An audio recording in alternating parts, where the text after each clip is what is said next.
Bonsoir. J'ai décidé de faire cette vidéo ce soir après avoir lu vos commentaires sur les vidéos que j'ai publiées ces jours, donc des vidéos sur lesquelles vous m'avez vu jouer du violon ou chanter, faire de la guitare, etc. Et dans ces commentaires, il y a deux choses qui reviennent régulièrement.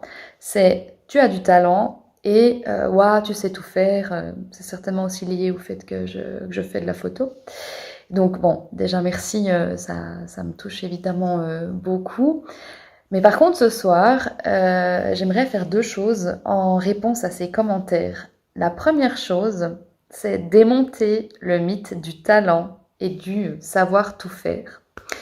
Et la deuxième chose, c'est vous donner des clés concrètes pour vous permettre à vous aussi de développer votre créativité et votre sens artistique. Donc, commençons par remettre l'église au milieu du village. Quand, à 7 ans, Christina Aguilera chantait comme ça,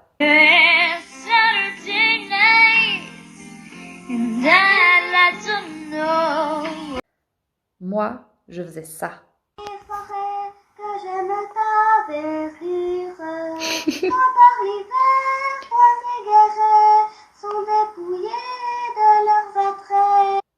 Et au niveau du violon, avant de pouvoir jouer ça,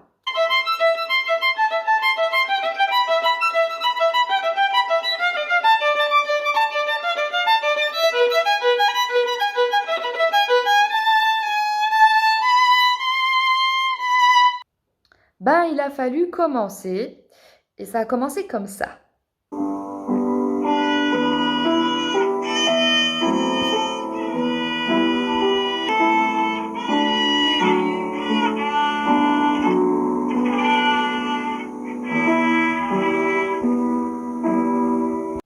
Et pendant ce temps-là, il y a un gamin de 3 ans qui joue du violon avec André Rieu.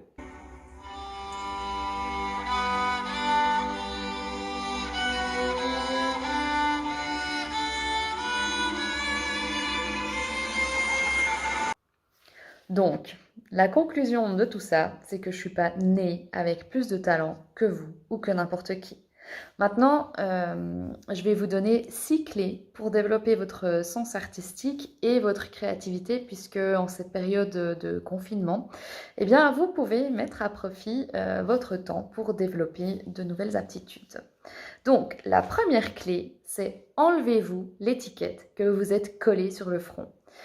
Si vous vous êtes toujours dit moi je suis pas doué ou j'ai pas de talent particulier ou j'ai pas d'idée, je suis pas créatif, commencez par vous défaire de cette étiquette parce que rien n'est figé et rien n'est définitif. Par exemple, moi jusqu'à mes 22 ans, je mangeais pas de légumes et je faisais pas de sport.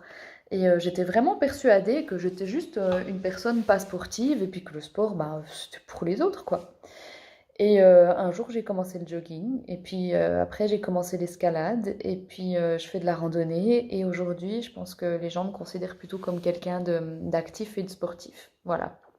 Donc, il n'y a rien qui soit réservé à une sorte d'élite qui aurait un talent de base et puis tous les autres qui n'ont pas ce talent peuvent pas le faire. Voilà. Ça, c'est un mythe et vous avez accès à tout. Alors oui, bien sûr, il y a toujours des gens qui auront plus de facilité que d'autres dans certains domaines, mais le plus important au final, c'est plutôt le plaisir qu'on prend à pratiquer une passion. Ça, c'est pour moi le critère essentiel. Donc voilà, libérez-vous de cette croyance qui pense peut-être que la créativité, l'art, la musique, le dessin, peu importe, c'est réservé aux autres. Enlevez-vous ça de la tête. Deuxième clé, soyez curieux. Parce que être créatif ou artistique, c'est avant tout avoir envie de découvrir un univers, avoir envie de le comprendre et avoir envie d'apprendre. Donc, tant que vous n'éveillerez pas votre curiosité et votre conscience même à différents domaines, vous ne trouverez probablement pas ce qui va vous faire vibrer. Et c'est ça qui est super important. Essayez, goûtez, tâtonnez et ne vous limitez pas par des a priori que vous pourriez avoir sur vous-même. Par exemple, mais moi, je sais rien faire de mes 10 doigts, ou j'ai pas une belle voix, ou je chante faux. Il y a forcément un domaine dans lequel vous vous sentirez plus confortable. Pour la petite histoire, une personne qui m'est chère et qui se reconnaîtra a des mains très fortes et rigides, des pinces, des mains d'artisan, de mec de chantier. Alors pour lui, évidemment, c'est difficile de jouer d'un instrument par manque de souplesse, tout simplement. Parce que ben voilà, pour jouer d'un instrument, il faut quand même avoir les doigts un peu agiles. Mais par contre, quand il dessine, mais c'est de la dentelle, c'est d'une finesse, c'est d'une précision, c'est juste incroyable. Donc voilà, ne vous limitez pas, essayez, découvrez et regardez ce qui vous correspond à vous et surtout ce qui vous donne du plaisir.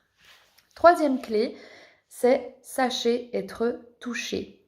Parce qu'à mon sens, la créativité et tout le domaine artistique quel qu'il soit, c'est vraiment hyper fortement lié aux émotions.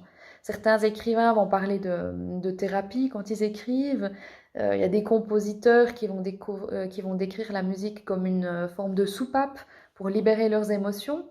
Donc il faut apprendre déjà à se laisser toucher par quelque chose pour pouvoir ensuite toucher soi-même les autres. C'est vraiment primordial. Il faut vraiment ouvrir son cœur et se laisser toucher. Ça demande peut-être de se mettre un petit peu en danger parfois ou de devoir un petit peu aller apprivoiser des émotions qu'on n'a peut-être pas toujours envie ou qu'on ne sait pas trop quoi faire avec, mais c'est vraiment hyper important, c'est hyper lié et c'est indissociable. Pour ma petite expérience en ce qui concerne la photo, j'ai passé des heures à regarder le travail des autres et à essayer de comprendre pourquoi telle ou telle image me donnait telle ou telle émotion. J'ai décortiqué les caractéristiques de mes photos préférées pour m'en inspirer, mais aussi surtout pour comprendre mon propre fonctionnement. Qu'est-ce qui, moi, me touche et qu'est-ce qui, moi, me donne des émotions. Et donc, à partir de là, quand je fais de la photo pour moi à titre personnel, ce qui est en fait hyper rare, cela dit, j'essaye vraiment d'insuffler à mes images la charge émotionnelle et le message que j'aimerais faire passer. Par exemple, je vais vous montrer une photo. Cette photo-là, elle décrit vraiment tout ce que j'aime parce qu'il y a la nature, qui pour moi est quelque chose d'hyper essentiel. Il y a le mouvement dans les cheveux, qu'on voit dans les cheveux. Le corps, pour moi le corps c'est aussi indissociable de l'esprit, donc voilà, c'est aussi hyper important. Et cette lumière subtile et puis cette colorimétrie qui font que l'ensemble me donne vraiment, quand je regarde cette image, ben, elle me donne toujours un peu quelque chose, quoi. Mais voilà, pour réussir à composer une image qui me plaît et qui va me donner une émotion, ben, il faut d'abord que je sache qu'est-ce qui me plaît et qu'est-ce qui me donne des émotions à moi. Donc voilà, il faut que je découvre, il faut que je goûte et il faut que j'apprenne à comprendre. Voilà en quoi être curieux, ça va enrichir sensiblement votre source d'inspiration.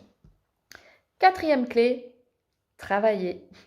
Ben oui, bien qu'il y ait cette chose abstraite qu'on appelle le talent, on n'arrive à rien sans travail. C'est comme ça. Et avant de pouvoir créer quelque chose de beau, ben, il y a souvent beaucoup de laideur. Et c'est normal, ça fait partie du processus. Quand on apprend un nouveau morceau de violon, c'est vraiment souvent mais inaudible au départ. On bute, on n'arrive pas, on a un sale son, ça sonne faux, il faut recommencer encore et encore pour parvenir à quelque chose.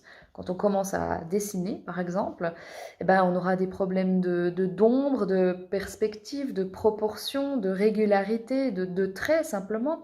Donc il faudra comprendre quelques techniques, quelques règles, et puis après pouvoir les appliquer. C'est malheureusement indissociable d'un bon résultat, et même les prodiges travaillent avec acharnement.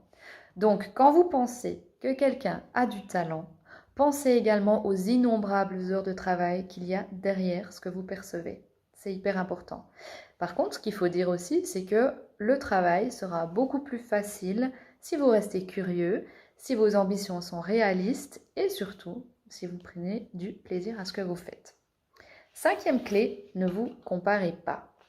À une période, je me disais souvent à quoi ça sert que je chante en public, de toute façon, il y a des tas d'autres gens qui le font mieux que moi. C'est la pire réflexion que vous puissiez avoir. Parce qu'il y aura toujours mieux. Même Federer, il est plus numéro 1, donc ça veut dire que rien n'est figé.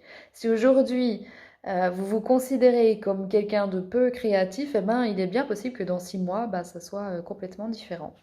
Donc ne vous intéressez pas à ce que les autres font de mieux que vous, sauf si c'est pour vous en inspirer sainement, pour vous donner l'élan d'atteindre quelque chose, mais si ça doit vous décourager, alors restez concentré sur vous, sur votre plaisir et sur vos propres élans. Et la sixième et la dernière clé, c'est oublier la peur de l'échec. Voilà. La peur de rater, ben, c'est souvent à l'origine du fait qu'on n'ose pas essayer. Et j'ai malheureusement pas vraiment de recette miracle pour se débarrasser de cette peur, si ce n'est que ben, l'accueillir avec bienveillance, s'encourager soi-même, un peu comme on encouragerait un enfant à essayer. Essayer d'arriver à être avec soi-même aussi bienveillant qu'on le serait avec son propre enfant, par exemple. Et puis de comprendre que si on peut le faire avec les autres, eh ben, on a aussi la capacité de le faire avec soi-même.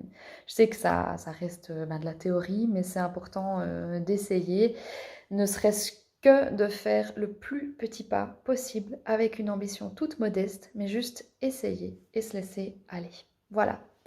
J'espère que ben, ces quelques clés vous auront donné envie de vous essayer à la créativité et j'aimerais conclure avec vous sur cette citation pardon, de Paul Václavic qui dit si je fais ce que j'ai toujours fait, alors j'obtiens ce que j'ai toujours obtenu. Si je veux obtenir autre chose de ma vie, alors je dois faire autrement. Voilà. Bonne soirée à tous. Salut.